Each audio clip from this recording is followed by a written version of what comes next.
श्रीराम. सर्व श्रोत्यांना प्रेमपूर्वक नमस्कार.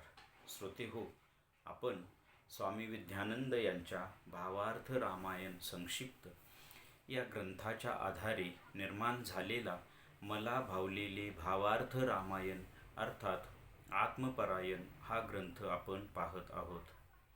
आज युद्धकांडातील अध्याय 39 इंद्रजिताचा वध. ओम श्रीराम. लक्ष्मण व हनुमंत आपल्या वानरसेनेसह मेघपृष्ठ या गावी येतात. तिथेही इंद्रजित कपट नीती वापरतो, परंतु हनुमंत सर्व काही निष्फळ करतात. मग लक्ष्मण इंद्रजिताच्या रथाचे घोडे व सारथी यांना मारून टाकतो. तेव्हा इंद्रजित यमदत्त नावाचा वरदबाण काढतो, परंतु तो लक्ष्मणावर सोडता येईना, कारण त्याचा एक हात अगोदरच लक्ष्मणाने तोडलेला असतो. इकडे लंकेमध्ये इंद्रजिताची पत्नी सुलोचना ध्यानमग्न असताना अचानकपणे इंद्रजिताचा तो तुटलेला हात तिच्या मांडीवर येऊन पडतो. तो हात इंद्रजिताचाच आहे हे ती ओळखते व खूप आक्रोश करून भयंकर शोक करते. मग तो तुटलेला हात तिच्याकरिता एक पत्र लिहित असतो. तेव्हा त्याच वेळी इकडे लक्ष्मण एका बाणाने इंद्रजिताचे शिर उडवतो आणि मग पुढे ते शिर नंतर श्रीरामांसमोर आणले जाते. तेव्हा सुलोचना हे सर्व जाणून घेऊन श्रीरामांना प्रार्थना करते व ते शिर मागून घेते. त्यानंतर श्रीरामही ते शिर सुलोचनेकडे पाठवून देतात व मग ते शिर सुलोचना रावण व मंदोदरीस दाखवते. आता आपण साधकाच्या दृष्टीने पाहू. साधकाच्या अंतरंगातील त्या गर्विष्ठ मनाच्या म्हणजेच इंद्रजिताच्या चंचल म्हणजेच मेघपृष्ठावर अशा स्थानावर ते दिव्य मन म्हणजे लक्ष्मण व प्राण म्हणजे हनुमंत आपल्या शुद्ध मंडळींसह म्हणजे वानरसेनेसह आले आहेत. तिथेही ते गर्विष्ठ मन आपल्या मायावी कपटनीतीचा वापर करते, परंतु प्राण त्या मायावी नीतीला निष्क्रिय करतो. मग ते दिव्य मन आपल्या चैतन्यमय कृपाकटाक्षाने म्हणजेच बाणाने त्या गर्विष्ठ मनाचा नाश करते. तेव्हा इकडे त्या हिरण्यगर्भ नगरीमध्ये म्हणजे लंकेमध्ये त्या सुदृष्टीला म्हणजेच सुलोचनेला ध्यानावस्थेमध्ये संकेत मिळतो की त्या गर्विष्ठ मनाचा आता विनाश झालेला आहे. तेव्हा मग ती सुदृष्टीही शोकमग्न होते, परंतु ती सुदृष्टी असल्यामुळे लगेच भानावर येते व त्या आत्मस्वरूप सद्गुरूंना म्हणजेच श्रीरामांना त्या गर्विष्ठ मनाच्या उद्धाराकरिता प्रार्थना करते. तेव्हा ते करुणाघन आत्मस्वरूप सद्गुरू तिची ती प्रार्थना मान्य करतात व त्या गर्विष्ठ मनाचाही उद्धार करतात. इथे गर्विष्ठ मनाचा नाश होतो म्हणजेच त्याचा उद्धार होतो, कारण मनाचा गर्विष्ठपणा व अशुद्धपणा निघून गेला म्हणजे उरते ते शुद्ध मन व मनाची शुद्धता म्हणजेच मनाचा उद्धार होय. आता आपण याचं थोडक्यात सार पाहण्याचा प्रयत्न करूया. इथे कथेमध्ये त्या गुहेतून बाहेर पडल्यानंतर इंद्रजित मेघपृष्ठावर जातो. तिथे गेल्यानंतर त्याच्या मागोमाग हनुमंत, लक्ष्मण आणि विभीषण आणि वानरसेनाही जातात. तिथेही इंद्रजित त्याच्या मायावी कपटनीतीचा वापर करतो, परंतु ती सगळी मायावी कपटनीती हनुमंत निष्क्रिय करून टाकतात. त्यानंतर मग लक्ष्मण इंद्रजिताच्या रथाचे घोडेसारथी सगळे मारून टाकतो. इंद्रजित यमदत्त नावाचा वरदबाण काढतो लक्ष्मणाला सोडण्यासाठी, परंतु तो बाण सोडताच येईना, कारण त्याचा एक हात अगोदरच लक्ष्मणाने तोडलेला असतो. मग लक्ष्मण एक दिव्य बाण काढतो आणि इंद्रजिताचा वध करतो. इकडे लंकेत काय झालेला असतो, जो हात लक्ष्मण हात तोडतो ना, तो हात तुटलेला हात इकडे सुलोचनेच्या महालामध्ये, सुलोचना ध्यान अवस्थेमध्ये असताना तिच्या मांडीवर येऊन पडतो आणि तो हात ती ओळखते आणि ती खूप आक्रोश करते. मग की तिच्या लक्षात येतं की इंद्रजिताचा वध झालेला आहे, पण तो जो मृत झालेला हात आहे ना, तो हात सुलोचना करता एक पत्र लिहितो. तो भाग आपण पुढे पाहणार आहोत. मग इकडे रणांगणावर लक्ष्मण इंद्रजिताचा वध करतो. त्यानंतर ते वध झाल्यानंतर ते शिर मग श्रीरामांच्या समोर आणलं जातं. तोही भाग पुढच्या आपण अध्यायात पाहणारच आहोत. आणि हे सुलोचनाला समजतं. मग सुलोचना श्रीरामांना प्रार्थना करते आणि तिला इंद्रजिताचं शिर मागून घेते. ते मंदोदरी रावणाला दाखवते आणि त्यानंतर सुलोचना सती जाते. तो पण भाग आपण पुढेच पाहणार आहोत. आता ही झाली कथा. तर हे साधकाच्या दृष्टीने कसं, साधकाच्या अंतरंगातील त्या गर्विष्ठ मनाच्या चंचल अशा स्थानावर इथे मेघपृष्ठ म्हटले. मेघपृष्ठ म्हणजे ह्या गर्विष्ठ मनाचं चंचल स्थान असतं. आता हे आपलं चंचल मन आहे का नाही हे ज्यानं त्यानं पाहायचं.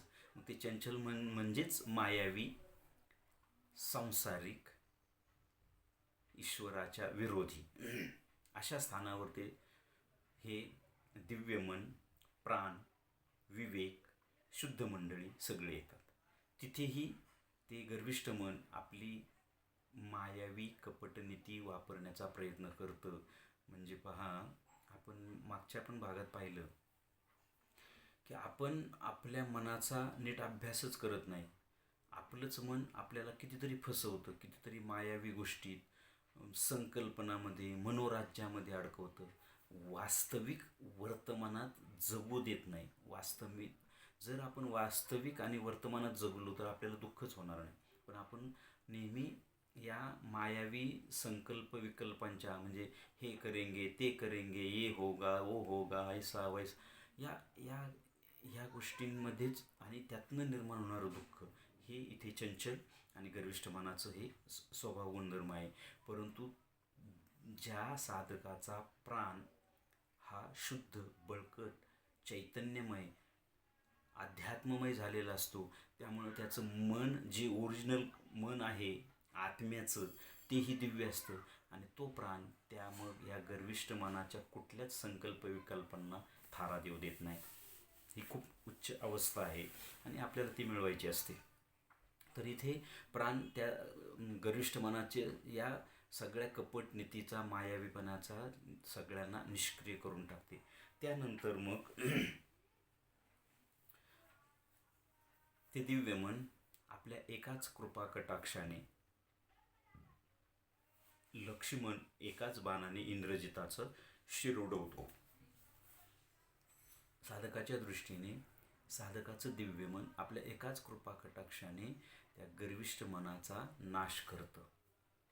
आता इथे म्हटले की शेवटी इथं म्हटलं की गर्विष्ठ मनाचा नाश म्हणजे काय ते आपण पाहूच. परंतु असा गर्विष्ठपणाचा नाश झाल्यामुळे गर्विष्ठपणाची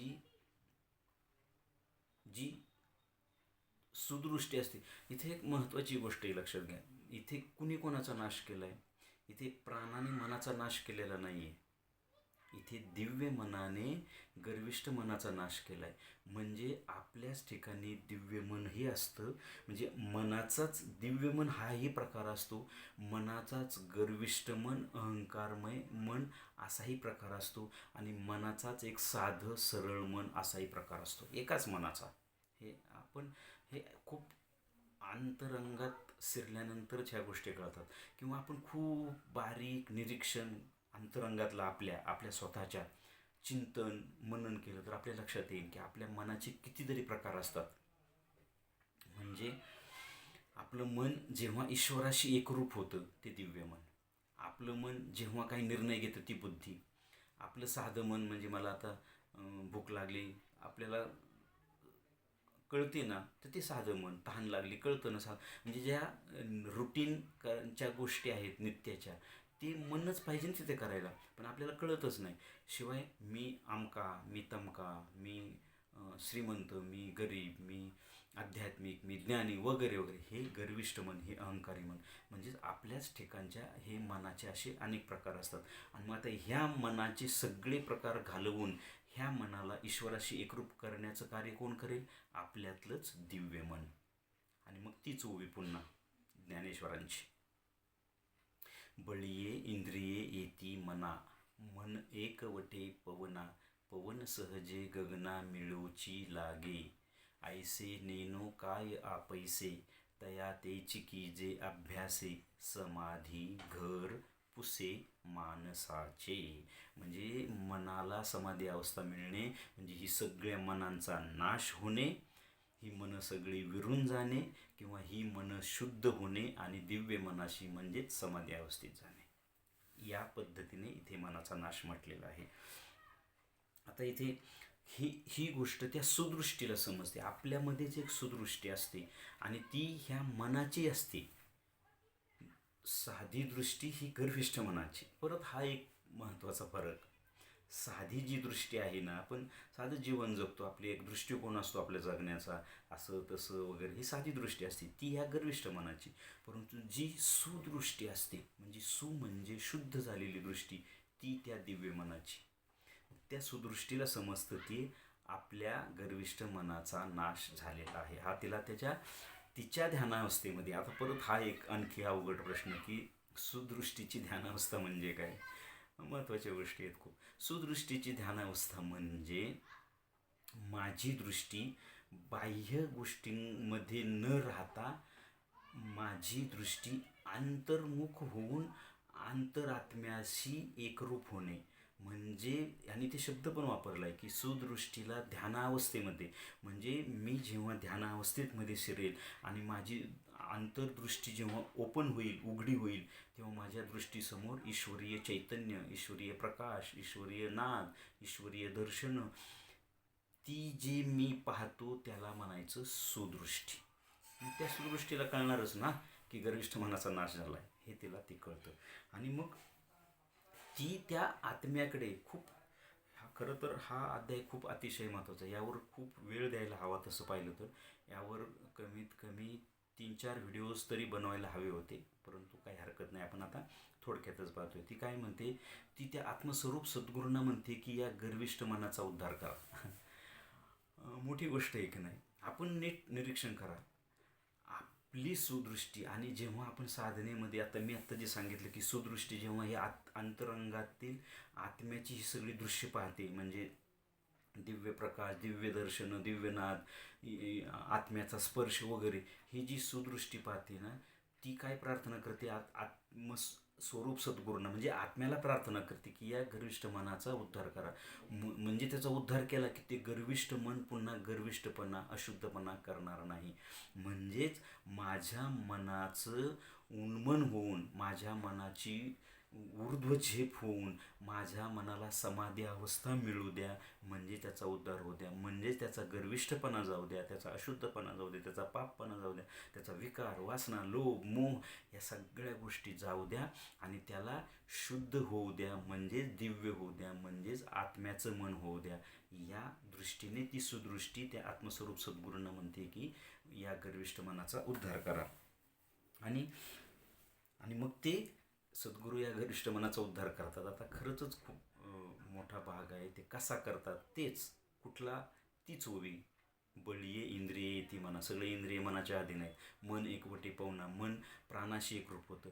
प्राणाने इथे काय केले, त्याचा सगळा मायावीपणा निष्क्रिय केला आहे, म्हणजे मायावीपणे सगळा घालवला आहे. आणि उद्धार कोण करते, त्याचंच दिव्य मन, त्याचंच दिव्य मन त्याचा उद्धार करते. आणि ते कोणाच्या मार्फत, तर आत्मस्वरूप सद्गुरूंच्या मार्फत. आणि त्या अशा प्रकारे त्या गर्विष्ठ मनाचा उद्धार होतो. आणि इथे आता असं म्हटलं की गर्विष्ठ मनाचा नाश होणे म्हणजेच त्याचा उद्धार होतो. नाश होणे म्हणजेच काय, त्याचा उद्धार होणे. उद्धार होणे म्हणजे काय, तर मनाचा गर्विष्ठपणा, अशुद्धपणा निघून गेला म्हणजे उरते ते शुद्ध मन.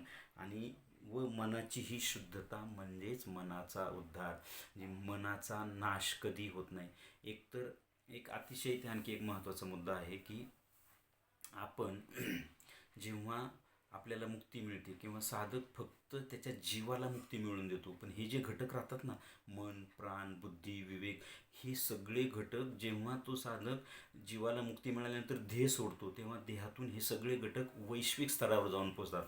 परंतु त्यांचा उद्धार झालेला नसतो. फक्त त्या साधकाच्या जीवाचा उद्धार होतो, ह्या घटकांचा उद्धार होत नाही. आणि इथे ती सुदृष्टी म्हणते या गर्विष्ठ मनाचाही उद्धार करा. म्हणजे सगळ्यांचाच उद्धार केला तर ही मग होणार काय, समजा मनाचा उद्धार म्हणजे काय, ते माझं साधं मन न राहता ते ईश्वरीय मन होणे. प्राणाचा उद्धार म्हणजे माझा साधा प्राण न होता, प्राण न राहता तो ईश्वरीय प्राण, वैश्विक प्राण होणे.